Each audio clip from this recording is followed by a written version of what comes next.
afternoon, everybody, and welcome to another Target Jobs webinar on a very sunny Thursday afternoon. I hope everybody is hydrated and is using sun cream if they're outside. Brilliant. There we go. Here's what we prepared earlier. Today we're going to be talking about how to build your personal brand, how it can be beneficial for you when you're kind of going into the early stages of your career, and how to really kind of get your personal brand nailed so you know exactly what you're doing when you are going for those jobs. So I am joined today by my lovely panel. I will introduce myself and then I'll let them all introduce themselves as well. So my name is Bryony. I am Student Marketing Manager here at Target Jobs. So I have the pleasure of looking after all of our student-facing social media, partnerships, ambassadors, all those exciting things. But mainly social media, which I think is a fantastic place to start building your personal brand. So I'm really, really excited to be hosting this webinar today and to maybe talk to you all a little bit more kind of about LinkedIn and ways we can use social media to be a little bit more professional and give us a leg up into our careers. So that is a little bit about me. Maybe if we start with Louise, do you want to introduce a little bit about yourself? Yeah, of course. Thanks, Bryony. So, hi, everybody. My name is Louise Sivwright and I work for Enterprise Rent Car. I'm sure you have heard of us, seen our vans pretty much everywhere. And if you haven't, I guarantee that today you will see about 7 vans now that I've said that. So, we are the world's largest transportation company. And my role within that is I head up talent acquisition marketing for the northeast of England. So, for those of you that don't know, talent acquisition marketing is very much everything pre-recruitment. So a lot of university partnerships, working with external partners like Target Jobs to get our brand name out there, help students and others understand what our graduate opportunities are and our roles, and a lot of sort of social media marketing and early career stuff as well. So super fun job, very, very lucky to do it. But a little bit about sort of me and my journey into Enterprise. So I started on the graduate management training program, which everybody at Enterprise starts at. We only promote from within, which is actually a really nice and unique work culture. You know, no matter who you speak to, whether it be the CEO or the vice president, you know, everyone started where you did. So I started as a graduate trainee back in 2019, straight from university. Did a psychology degree, so no relevance to business whatsoever, you would think. But again, that's a really nice message that I like to spread, is that it's about those transferable skills that you learn on your degree that are actually the most important thing to employers. Worked my way up in management and then eventually decided to step across into this role within our corporate team last March. So been doing this for around a year now, or just over a year actually, time flies. Really, really enjoying it. And just super excited to talk today about a really important topic, something that we really champion at Enterprise, from the graduates all the way up to our, you know, senior employees. And would love to chat a little bit about sort of our graduate opportunities that we have as well. But yeah, that's me. And thank you for having me, Bryony. No, that's fantastic. Thank you, Louise.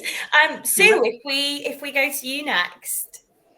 Okay, so my name's Sue Ward, and you may not have heard of the company I work for, which is a company called Illumina, but we've probably touched everybody in the last couple of years. Illumina is a company that's involved in next generation sequencing. So if you think about COVID variations, the COVID variants that most people know about, the South African one, the UK one, were actually identified using Illumina platforms, using the instruments that we do. So we have a very highly skilled workforce. I would think most everybody that is in the business has some degree of one kind or another. I've worked here for 7 years now and have been responsible for primarily commercial recruitment, but also I've run our intern program. So we have an in-depth intern program for both 12-week and for 1 year. positions. And I think we've just welcomed our first interns for the 12-week program, and we're about to introduce some more people in July. A bit about my background. So I did a science degree. I've got a degree in chemistry, and actually worked in sales. So I sold for about 4 years and then fell into recruitment. And honestly, wouldn't change anything I ever did. I love recruitment. And I think it's interesting listening to other people's journeys, because I'm pre the internet from the point of view of social media, right? So if I look at how I've changed over the years and how LinkedIn kind of affects what we do day to day in terms of what we're responsible for, personal branding was not something I would necessarily have talked about. Now it's everything. It's really everything that we do. So it's important. And I think it becomes more important in terms of when you view your career path and how you want to other people to recognize you. So I'm really, really happy to be along today, and happy to answer anything that comes along. And also interested in the other guys here, to see what your journeys have been. And last but by no means least, Junior. Thanks, Briony and Sue. My name's Junior Graham. I'm currently the diversity lead for Sky's early careers team. I started off as a student engagement lead last year, and then I was promoted in January. So I've been in this role for a few months now, and this role is about sort of supporting young people into our early careers pipelines from underrepresented backgrounds. So that would be Black heritage, neurodiversity, young people with disabilities, young people from those real underrepresented backgrounds and communities. And, it's a really rewarding type role. My background is young people. I'm really passionate about young people. I've worked with young people for about 20 years now. I'm really passionate about personal branding. I think I even got the role that I'm in due to personal branding. I use my LinkedIn quite extensively, and it's worked. It's worked for me. I've been, I was headhunted for the role that I'm in now. And even recently, I've been contacted by like the Saudi Arabian government to work on a consultancy project. And that was all through the power of LinkedIn. And it's literally like, I truly believe in it because of, we can use this session down the line. I'll talk a bit about it, but I really do believe that personal branding is the future in terms of like, I believe that CVs are becoming a little bit outdated now, and that personal branding can really speak life into your CV. It can bring your CV to life. And but we'll talk more about that. That's a bit of me. No, I thank you for that, and wholeheartedly agree about LinkedIn. I think if I know one person that uses LinkedIn more than me, it's Junior. So can absolutely attest to his fantastic profile. So just a little bit about the platform. Now we've kind of introduced everybody. Down in the bottom right-hand corner, we do have a chat tab. So I can see everybody's been saying hello to themselves there. Feel free to kind of chat amongst yourselves in that chat tab throughout. I will be putting some links in there at the end as well, so just keep an eye out for that. If you do have any questions at all, next to the chat tab, there is a questions tab. So if you want to submit your questions in there, we will come back to them at the end. It works on an upvote system. So next to your little icon, there is an upvote, and you can vote for someone's question. So if you think someone's question is really good and you would like to ask the same question, upvote it. And what we'll do is when we go through them at the end, we'll make sure that we answer kind of the highest voted questions first, so we can get through the most important ones. But that is kind of everything. So let's dive in to some of the questions that we've got. So just to start with, let's have a discussion kind of about what personal brand is, what personal brand means to you, and if you were to define it, how would you explain it? And I'll kind of open that up to the three of you. How would you describe personal brand? Like, what is it? I'm happy to go first. I mean, it's always a bit awkward, isn't it, trying to find out who goes first.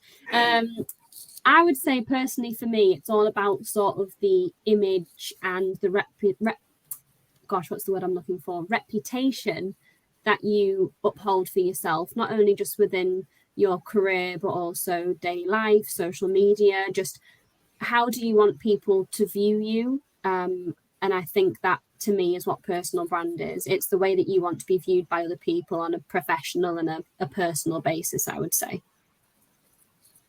That's great. Definitely, I'd agree with that. I think sometimes, though, the way that you think you're showing up isn't necessarily how other people perceive you.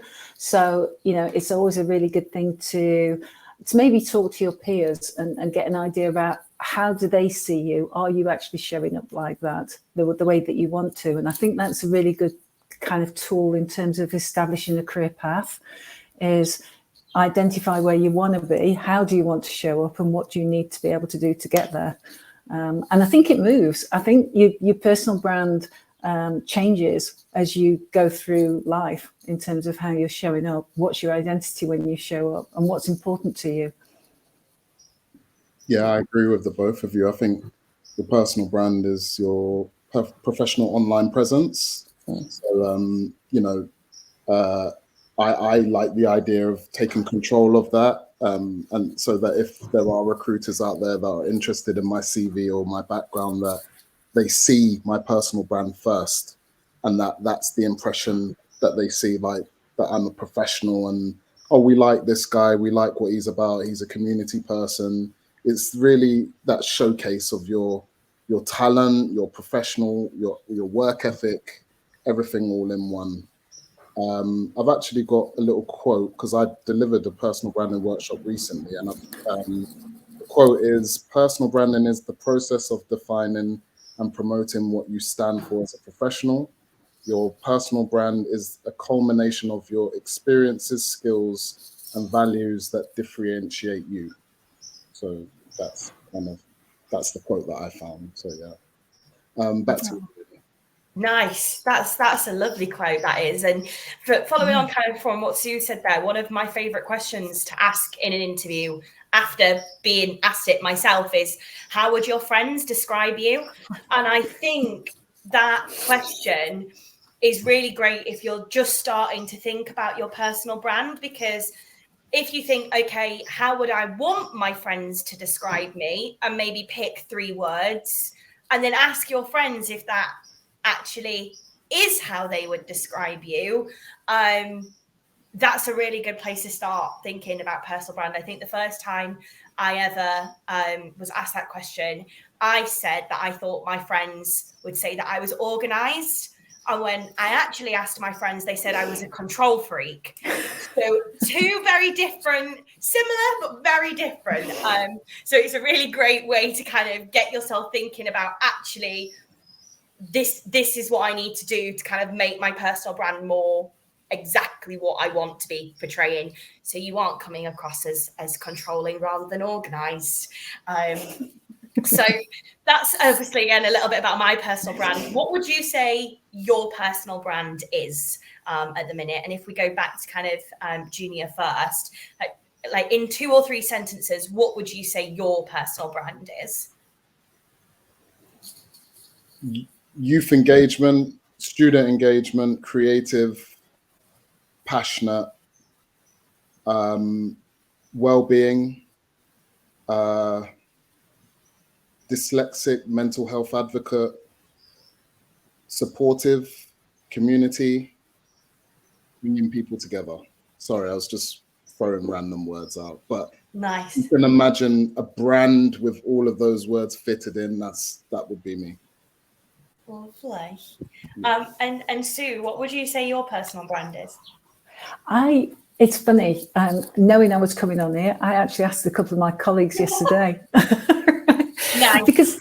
Because as I say, I think you feel you're giving an impression, but actually I do think personal brand is about what people feel about you. So I went back to a couple of my colleagues and we talked about how I'd changed over their work period while I've been working with them.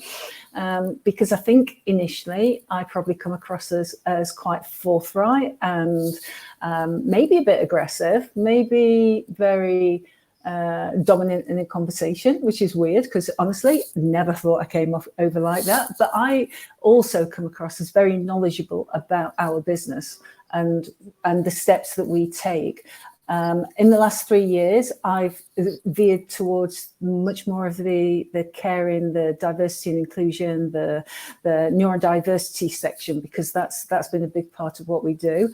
And I also think part of my personal brand is it's been influenced by working for a company that's West Coast America rather than UK.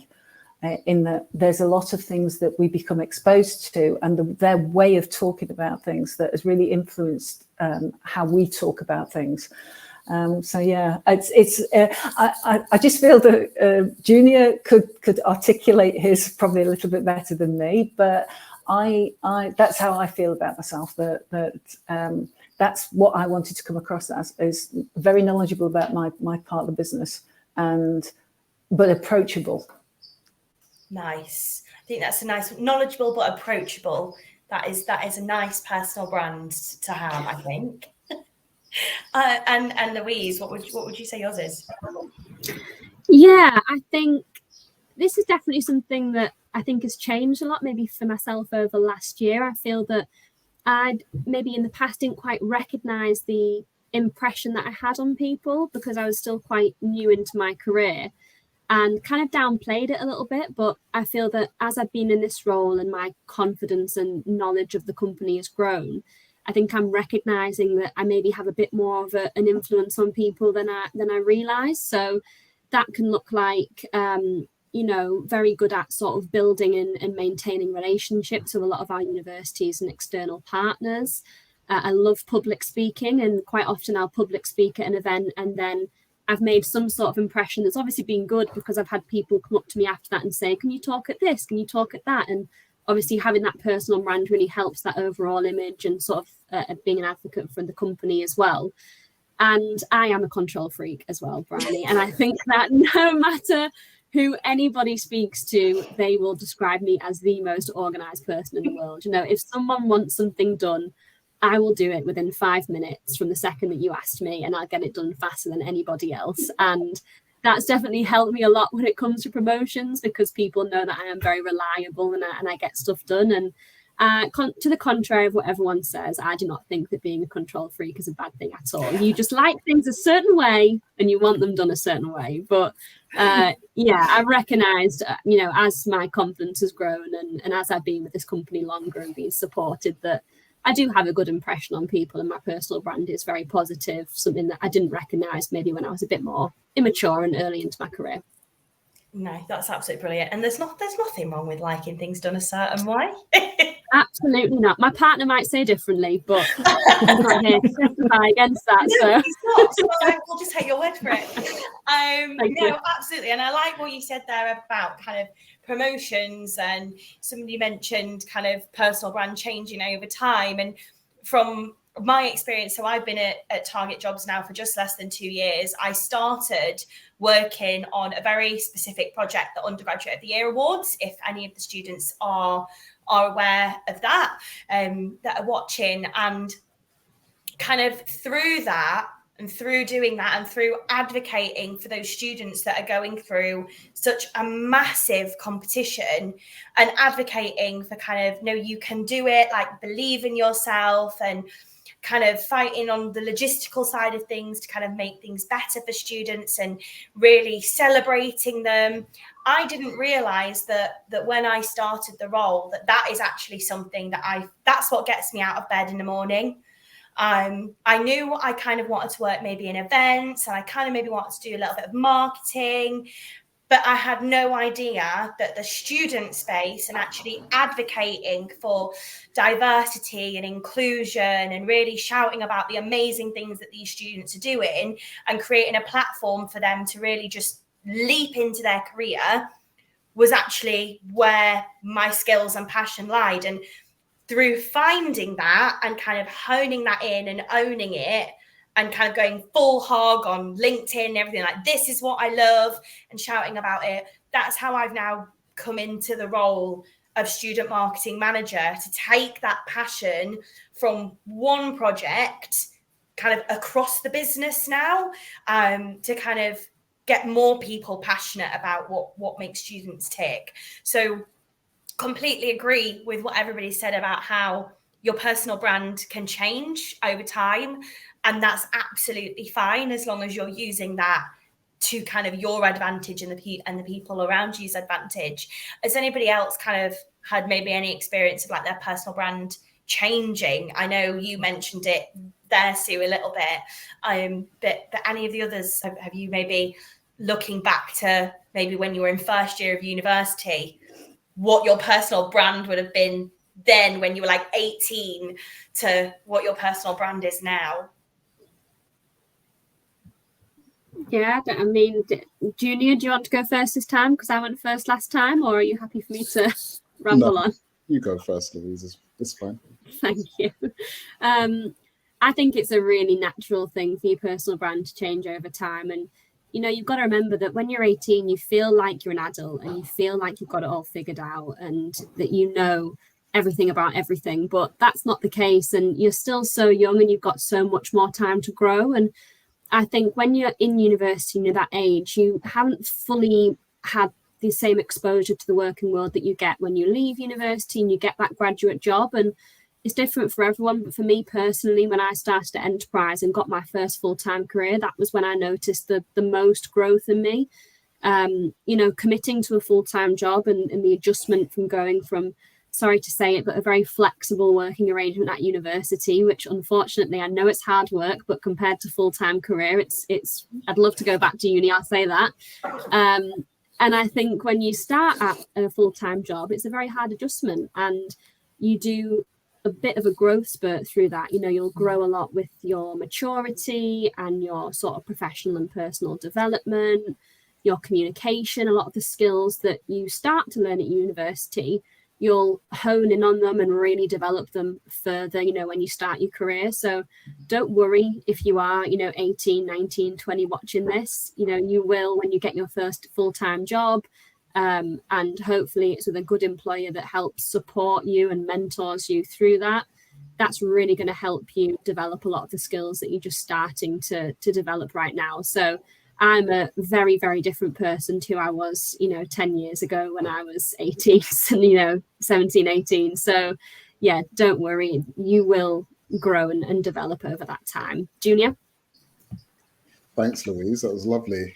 So I'm going to speak off experience. When I finished my degree, I studied social science, community development and youth work. And when I finished uni, I was applying for so many jobs and wasn't getting interviews. So I had this rant on LinkedIn. Like, gone through all this degree and I'm applying for all these jobs. Why isn't anybody getting back to me? And that post actually went like mini viral. It was seen like 70,000 times or 70,000 impressions or something like that. It was ridiculous, right? And then what happened was the Prince's Trust contacted me from that post. They inboxed me and said, we've seen your post. We've actually got a position coming up and we want you to apply for it. And I was like, well, okay, so like this is different. And what actually happened was they bypassed the interview. So I didn't even have an interview.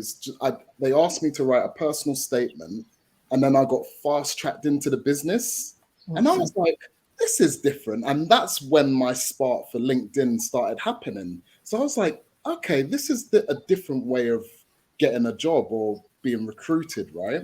So I started like really like doing my research around LinkedIn. I looked into how it was started and everything. And now I see it as like your portfolio of you. You know, whatever you're into, it could be outside of your professional life, it could be in life in general, your creative side, whatever your interests are, whatever clippings you have, whatever TikTok videos, like literally post them up there, because you'll never know who's seeing it. You'll never know who's following you, who has a real interest in your work and where you're growing as a professional. And, you know, for the young people in the audience, if you're 18 now and you really plant that seed and invest in your personal brand now, where are you going to be in 5 years' time? Do you know what I mean? It's really as simple as that. It's using it as a tool to your advantage. Use it for networking. If you're really interested in a company like Sky, like use it to network, use it to find the right people to talk to, use it to connect with others, with peers, and keep in touch with people. I met the CEO of McLaren in a previous job that I was in, and me and him have been friends on LinkedIn for like 4 or 5 years now. And anytime he sees an update, he's always writing a message every now and again. And it's nice because it's the CEO of McLaren. Do you know what I mean? And you just never know who you meet. And yeah, so that's my advice to you, Sue. It's interesting because, you know, I think one thing that a lot of 15 to 18-year-olds forget is, you know, if it's online there forever. And, you know, you were talking about presenting yourself in a professional way. And I've worked for companies in the past who will, you know, they'll get an application from somebody and they'll go online and see what you've put online. And sometimes I think it's easy to forget that is the impression that you're giving out there. So if you've posted lots of things of you clubbing in Ibiza, that's how people see you, right? I had to have this conversation with both of my children, right? I have 2 kids, they're both in their 20s, and we've had this conversation about not posting endless pictures of you gone to see Greta at Ibiza, because that's how your potential employer will view you, and that's not what the impression that you want to give.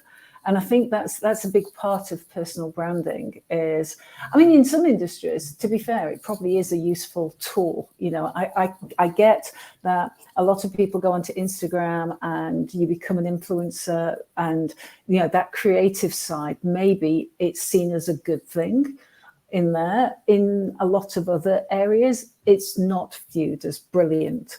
And that's something to bear in mind, I do think. That's funny, somebody put in Ibiza, because that's my second home. I'm blessed with a husband that is the deputy head at the international school in Ibiza. So I go every couple of weeks to Ibiza.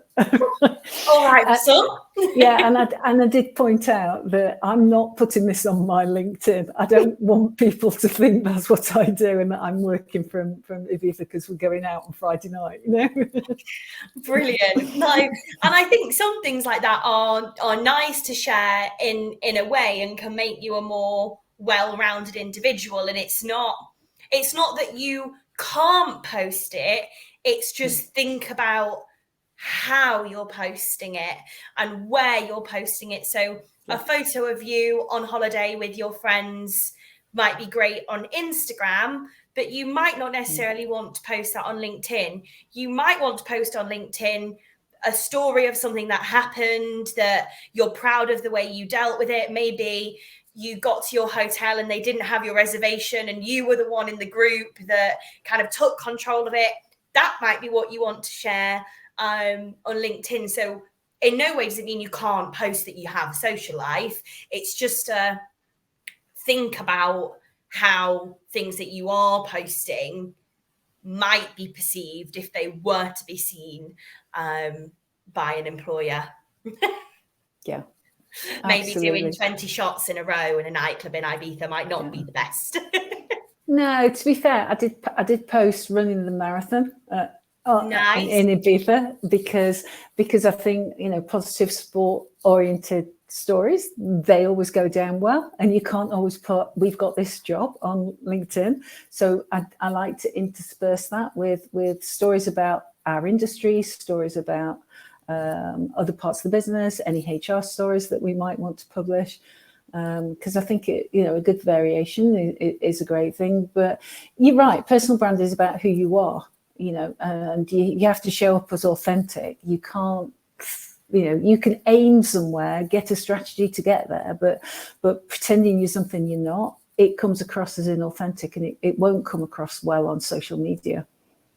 Definitely. So we've mentioned a little bit about LinkedIn there. So I'm kind of going to go into now like where you would start with your personal brand, because I know personal brand is probably something that kind of starts within, but kind of how would you advise a student to kind of start their personal brand, whether that be maybe starting it internally and then going onto LinkedIn, or how would you recommend a student that doesn't have any personal branding really at the minute? Where would you tell them to start? And I will open it up. You see, I would say that everybody's applied to university. So if they've applied through UCAS, they've had to write a personal statement. So actually they do already have some kind of personal branding, because they would have already thought about how they wanted to be perceived. So that's always a good starting point, because it's a fairly recent thing that they would have done. Well, that's fantastic. Yeah, brilliant point. Yeah. For me, obviously, LinkedIn is probably the obvious, because it's the way it's designed. It's designed for you to promote your personal brand. So I would refer to LinkedIn. But when I worked at Kingston University, I had to work across so many different cohorts, and I remember the graphic design guys, one of their assignments was to create their personal brand, but at the time it was to gather clippings of all their work, all the pieces of work that they're proud of, and like a portfolio. So your personal brand really is kind of like a professional portfolio. It's everything that you're proud of, that you want to showcase, that you want recruiters to see. Like we've mentioned so many times in this chat, like your online presence is so important. What do you want people to see? As soon as they click on your name, on your whoever you are, what do you want them to see? It's going to be a showcase of who you are, what you're passionate about, what you'd love to go into one day, what industry that you'd love to be a part of one day. It's that impression. So yeah, Louise, on to you. Yeah, I mean, I'll maybe talk about something from a slightly different angle, because I think LinkedIn's so important, but I think we'll probably touch on it a lot throughout this call. But for me personally, I think personal branding starts, even really before you get to university. And I think, speaking on a personal level, I worked from the age of 16 in small part-time jobs. I worked in working men's clubs and the train station cafe from 4 a.m. So you can only imagine the sort of clientele we used to get at both of those. But that actually set me up really, really nicely for my future career, because I still took those jobs seriously. I got really good references from all of the jobs that I did. And I really started, sort of without even realising, building my personal brand at these small part-time jobs and the volunteer work that I used to do before I even started university. Because just because it's a part-time job doesn't mean you shouldn't take it seriously, that you shouldn't have a strong work ethic, that you shouldn't remain professional. And that's really going to set the groundwork for when you go to university and then start your career. And, I come from two very hard working parents that have sort of instilled that in me. But I just think that is extremely important, and something that you should really start from as young as you possibly can. I don't know the ages of people on this call, but if you do have a part-time job, if you are doing some sort of voluntary work, if you are at university, get involved, be professional, and then shout about that stuff on LinkedIn and do it as early as you possibly can. But setting those expectations for yourself is going to really help you in the long run when it comes to starting your first professional career. So yeah, just a little bit of a different idea there.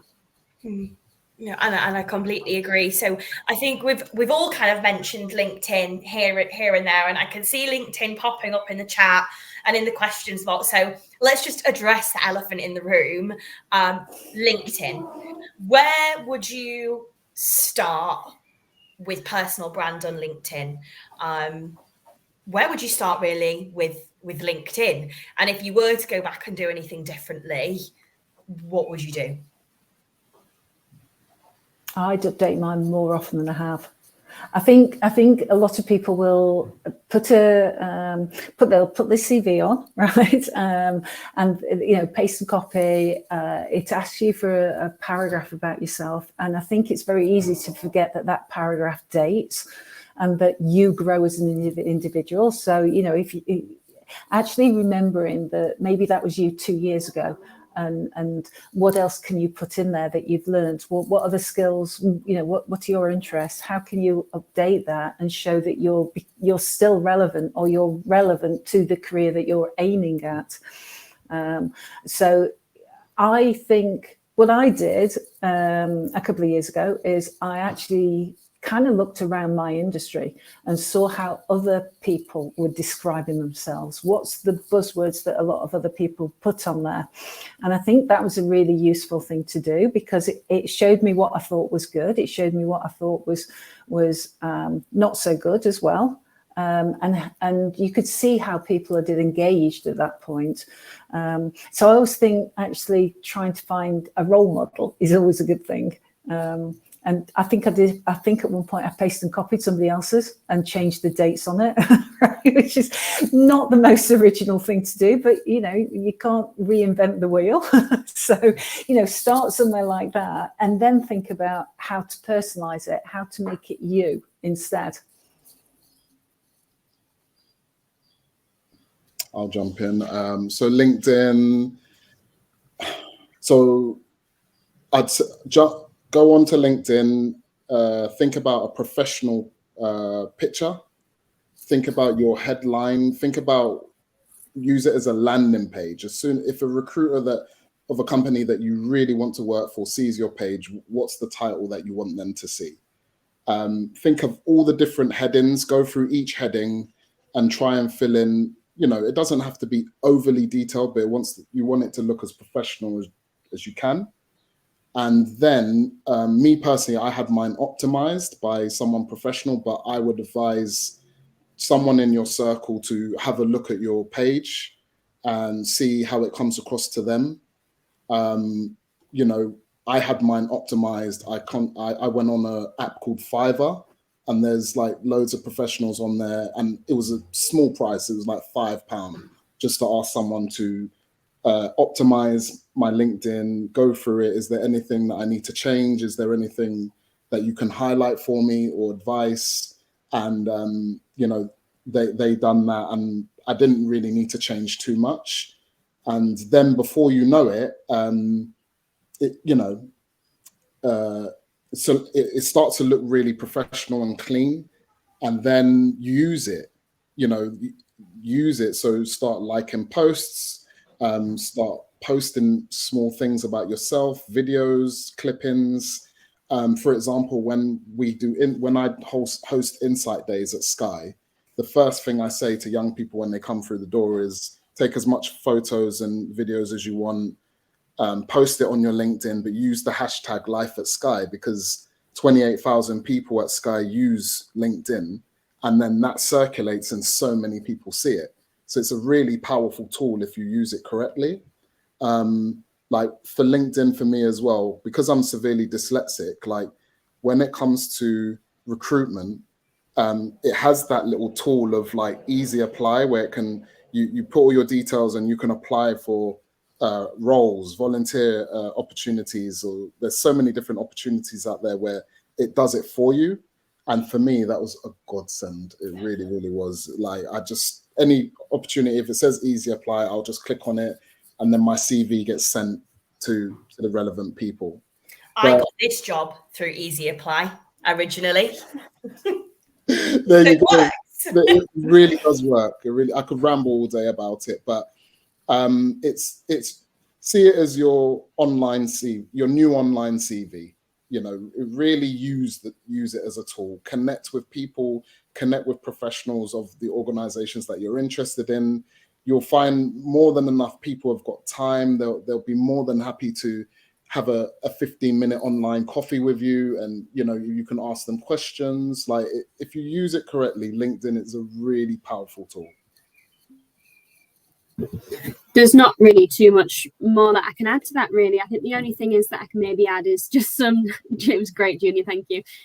Some insider information. We use LinkedIn Recruiter as part of our recruitment process at Enterprise. So I know that our sourcing team will basically search for potential candidates using certain like buzzwords and skills and those things that you put on your profile. So, at least at the very, very basic, you want to have your skills on there, and in that about section, that bio, you want to be using those buzzwords that are maybe on the job descriptions of certain jobs that it is that you're really looking at. So if you're really interested in a certain field, what sort of skills is it looking for on those job descriptions across the board, and how can you incorporate that into your bio and the skills section and the about section, because that is what is going to help recruiters in that field find you and reach out to you. Like Junior said, people reach out to you and actually offer you positions through LinkedIn. So making sure that you really maximize your potential on there by putting the correct information in there that is relevant to the job it is. Yes, you want to know what your GCSEs are if you've got them. Yes, you want to know what your work experience is, absolutely, but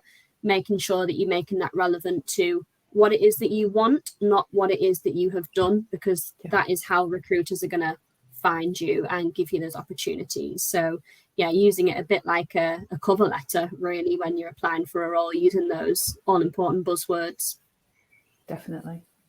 If I can add something to one of the things you said, Junior, about how you connect with people, about networking, that there's two types of people that you want to network with. There's the people that can make a decision about your career, your target audience, but then there's also the other people, the information people that you can connect with, that know about the industry, that you can learn off. And when you're first getting onto LinkedIn, I think it's really important to join some of the groups and kind of hang around, so to speak, because you can see who's posting what. And as you say, Junior, you can like other people's posts. Other people then see you liking them, and you can kind of gain a little foothold in that way. And I think using people to become more knowledgeable about a field you want to go into is probably underrated. I think that's one way that you can learn about a career, to try and develop your skills, because then you can look at those people's profiles on LinkedIn and see how, what's the buzzwords they're using, how are they describing their skills, and what is it that they've learned that you should be thinking about learning, and how do you go about learning those skills. I'm going to reference ChatGPT, and it's not necessarily something. As a company, we were a little bit ambivalent about this, because I found that if I put in there, typical interview questions that Illumina will ask you, the data that it's picking off is off our adverts. But actually, if somebody else did that, you could see the skills that we look for regularly, right? And so actually, if you did that, you could see how to position yourself for a job at Illumina, because you'd stress those skills, that these are the things that are good for you, and work out how to develop those. But I do think, as you said, Julie, that networking piece is quite daunting when you first start doing it, but once you've got into it and you discover how rewarding it is, it's chicken and egg. It can escalate, and you can really build at that point. Can I jump in there quickly? Yeah. The way I love to use it is to connect with people who have got similar interests to me, and reach out to them and literally say, can I have a moment of your time, 15-minute chat, over a coffee or something? I just want to share ideas. I'd love to share ideas. And you'll be really surprised at how many people, no matter what level, like I've reached out to celebrities, and like people really would take out the time. Not everybody, but there's some nice, really kind people out there who are willing to help. There's a question around age gap from Nicola Foley in the chat. Don't let age hold you back either. Like, you'll be surprised at how many people, if you reach out to them, they'll take out the time to give you that advice, and give you that a setup or mentorship or something that can support you into where you're trying to go in your career. On the note of age as well, it is a protected characteristic. So I personally wouldn't include anything about kind of your age on like your LinkedIn profile or kind of CV. It doesn't need date of birth on there. It is a protected characteristic, so nobody should be taking into account your age. But obviously, if it is on there, kind of unconscious bias can creep in. So I would kind of remove age from the equation if it is on there. I mean, things can be deduced from like your graduation year and what year you did your A levels and things like that.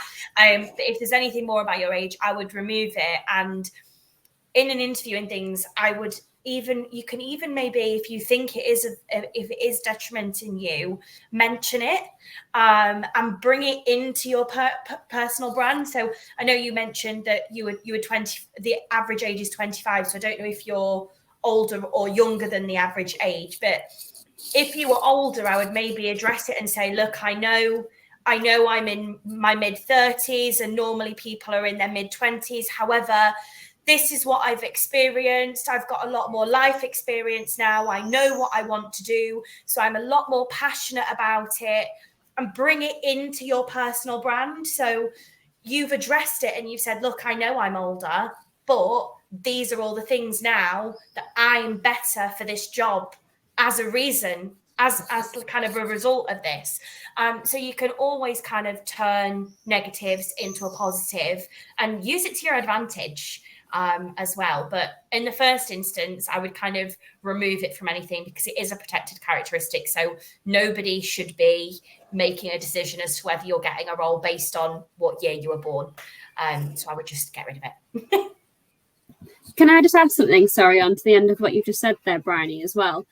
In my opinion, obviously we're a graduate employer, so, you know, a lot of our workforce is young. However, that being said, we have people that join us that are doing a career change and they are sort of in their 30s and 40s and they're wanting to start something completely new. And if you are applying for companies that are discriminating against you because of that, then they are not a company that you want to work for. And I think you should take that as a blessing that they're not, you know, accepted you in, because clearly it's not a good work culture to be a part of. But again, it's finding an employer that is going to really value you for those skills that you can bring to the table. And, you know, it's not necessarily a bad thing if they reject you, because quite clearly their diversity, equity, and inclusion, you know, culture is way behind the times and not something that you would want to get involved with. So yeah, please don't let you get you down, and yeah, try and find a company that's going to celebrate all those wonderful things about you. Once you've got your personal brand as well, it's not just once you've kind of highlighted what your personal brand is, what gets you out of bed in the morning, what the things are that motivate you. Yeah, it's great to use that to kind of get yourself a job and get yourself hired. But I think graduates now are taking into account more that you're interviewing that company as well. They need to be the right fit for you. The company that you're going for a job for needs to also align with your personal brand. So I know, like Junior was saying earlier, a huge part of his personal brand is diversity and inclusion. If Sky didn't want to kind of invest in diversity and inclusion and leveling the playing field and kind of closing these gaps, Junior probably wouldn't be working at Sky, because it doesn't align with his core values. So something for your personal brand as well, it's so good to have, because it allows you to kind of rule out companies that you don't want to work for, which I don't think is spoken about enough, really. But that's always the first piece of advice that I would give to people if they don't know where they want to work, is look at their values and do they align with your own personal brand. So just to kind of echo what Louise was saying there, with you don't want to work for a company that's going to kind of discriminate.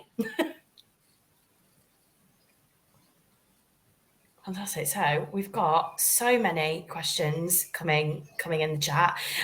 Somebody has asked, based on LinkedIn, do you have like a big don't, like what not to do on LinkedIn? If you would say kind of one big do not do this, what would you say? Do not ever flirt or Don't ever. Yuck. Don't flirt. Don't make passing comments. Don't like flirty comments. Anything to do with not being a professional, do not do that. LinkedIn is not the place for that at all. Just thinking about it disgusts. Like, it's not the place for that.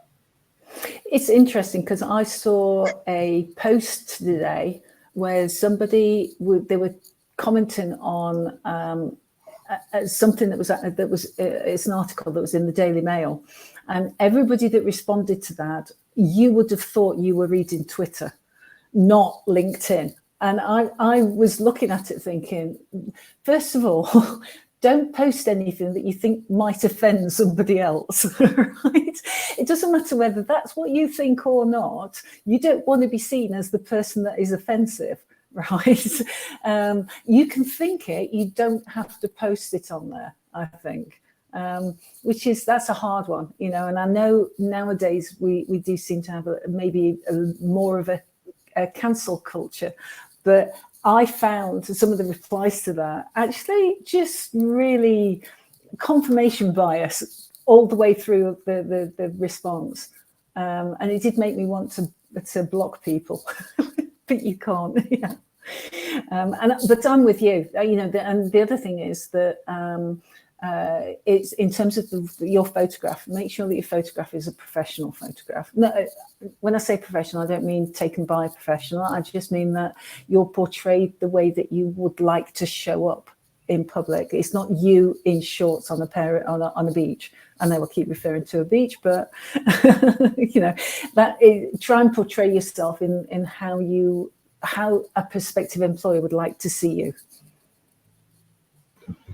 I don't really have too much more to add there. I think the only other thing is just be mindful of who you follow. I think when you first get on LinkedIn, I was very guilty of this. I just followed anybody and everyone, from enterprise, from school, from university. And obviously it's important to have these connections, but LinkedIn can be a confusing platform. And if you literally in one day follow 1,000 people and you have no idea who they are, what they do, and they've got absolutely no relevance to what it is that you want to do, your whole newsfeed is going to be taken up with all of this information that just isn't relevant for the sake of you having 500 connections. So I think just be savvy with who it is that you want to follow and who it is that you want to connect with. Absolutely, you want to grow that following and build those connections, but in the field that you want it to be in and with the people that you want to connect with, because otherwise it's going to be impossible for you to find opportunities, you know, engage with posts that are really relevant to you if your whole newsfeed is just taken up with, you know, every single person on there that you followed 6 months ago that are no longer relevant. So absolutely build your following, but just do it in a smart way. No, fantastic. So we've got just under 10 minutes left. So I'm going to try and get through as many questions as I can that are in this questions tab. First question is, while recruiting, what would be one thing that would stand out for you three kind of in the recruitment space, in an application? Passion. Yeah, so absolutely. And myself, I think passionate people stand out completely. Yeah. Can I talk about something that's really wrong? Is people who send you something and actually it's pasted and copied and they're applying to another job. That's just a big no. Make it personal to the job that you're applying for. It takes two minutes, you know. I think for us, obviously personality, but anything extracurricular, you know, anything that you've done with the community, charities, diversity, you know, you'll hear us talk about it so much, but showing, like Junior said, your passion for the important things that you are involved with is going to really trump any GCSE or A-level marks or 2-1s or, you know, first. That is going to trump it every time. So shout about those wins. Brilliant, thank you. And the next question is, what advice would you give to international students applying for jobs in the UK, around the kind of them having to have that 2-year graduate visa? Don't be intimidated in thinking there's not opportunities out there for you. You know, yesterday I met someone at Sky, a colleague who signs off visas for international applications. So they are out there. It's just about a research, seeing which companies can support you with that. I would definitely take some time out to reach out to the right people that can support you in that area. And definitely the companies like Sky, there's always someone that can give you that advice or support. I'm not sure if I'm that person just now, but there in a company there definitely is. I'll just add on to that as well. That's another massive benefit of LinkedIn is you're able to reach out to recruiters and people that you wouldn't normally be able to connect with very easily. So if there is a particular career path that you want to go down, or if you just want to contact an employer that, is a known employer of international students on that, 2-year graduate visa, reach out to them, ask them what their opinions are, what advice can they give you. And 9 times out of 10 they'll message you back. So again, using that platform to connect with people that are going to help offer you some insight into that question, I think is a good start as well. Absolutely. I think I view it, because you've got 2 years of a graduate visa, right? So that's 2 years you're going to dedicate to us. Ideally, if on your CV I can see something that's relevant to the job that you're applying for, then we know that it's, in that 2 years, you're going to be able to contribute enough to the company that we would want to sponsor you after that. So we don't see it as a negative, actually. We actually hire quite a lot of people that will require that work visa in 2 years' time. But I think, again, that's about how you get seen. Make sure that your CV talks about the things that you're bringing to the table. What can you offer? Have you done any? I always find it's a little bit disconcerting that somebody's not done a summer job at some point. In that, if you know you're going to have to go that visa route, try and find some job somewhere that is going to get you working over summer. And then you can add it. It shows you've got a strong work ethic, and therefore it makes you a better investment for the future. Fantastic. So I think that's kind of as many questions probably as we've got time for. I'm just trying to go through and quickly answer a couple of the others that we haven't had time for. But I know personally, I'm more than happy to answer any questions if people wanted to message me on LinkedIn. We can be the first people that you reach out to when you're trying to build that personal brand. But just to kind of finish, what is one tip that you would give to a student regarding their personal brand or using that personal brand to apply to a job? I'll go. Just be authentic, be you. That is going to attract the right kind of employer for you. Don't pretend to be somebody that you're not. Get your personality across. That's the main thing, and be authentic whilst you're doing that. Yeah, absolutely. Absolutely. I think you might have a personal brand, but it's about how you think that personal brand is actually coming across. It's try and be aware of how people are perceiving you and what's the actions that you need to take in order to be perceived the way that you want to be. Yeah, I agree with both. I think that look at personal branding as a new, refreshed way of recruitment. Try and use it to your advantage if you can, and look at it like your CV coming to life, a digitalized CV. You really can use it to your advantage if done correctly. Fantastic. And the only thing that I would add to that is if you are still struggling to kind of decide what your personal brand is, there's a really great method of finding your why.